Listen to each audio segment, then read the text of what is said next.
ഒറ്റ വെട്ടിന് കൈ മുറിയാനുള്ളതിന്റെ ഫോഴ്സ് ചെറുപ്പക്കാരുടെ. ഡോക്ടറും സെയിൽ ടാക്സ് ഓഫീസറും പറഞ്ഞ അനാട്ടമി ചെറുപ്പക്കാരുടെ. അവരുടെ ബോഡി ലാംഗ്വേജ് അവരുപയോഗിക്കുന്നത് ജീപ്പും കാറുമല്ല, ലേറ്റസ്റ്റ് മോഡൽ ബൈക്ക്.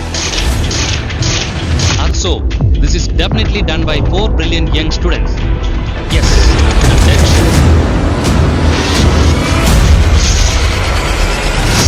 വർഷം 2004 മലയാള സിനിമയിൽ സംഗീതത്തിന് ഏറെ പ്രാധാന്യം കൊടുക്കുന്ന വർഷങ്ങളിലൊന്നും.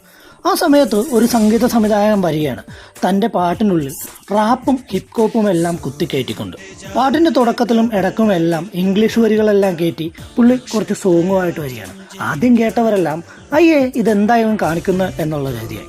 പക്ഷെ പിന്നീട് ആ സോങ്ങുകളെല്ലാം മലയാളിയുടെ ഇടനെഞ്ചിലേക്കാണ് കയറിക്കൊണ്ടിരുന്നത്. കുഞ്ഞിനെ ഉപയോഗിക്കാനുള്ള താരാട്ടായിട്ട് വരെ ലജ്ജാവതിയെ എന്ന പാട്ട് ഉപയോഗിച്ചിരുന്നു എന്ന് കേൾക്കുമ്പോൾ തന്നെ അറിയുന്നൂടെ മലയാളികൾ എത്രമാത്രം ആ പാട്ടുകൾ ഏറ്റെടുത്തിരുന്നു എന്ന്. അന്ന് തിയേറ്ററുകൾ പൂരപ്പറമ്പാക്കിയ സോങ്ങുകൾ കൊണ്ടിറങ്ങിയ ഫോർ ദ പീപ്പിൾ ഇന്ന് വർഷങ്ങൾക്ക് ശേഷം റീ റിലീസ് ചെയ്യുകയാണ്.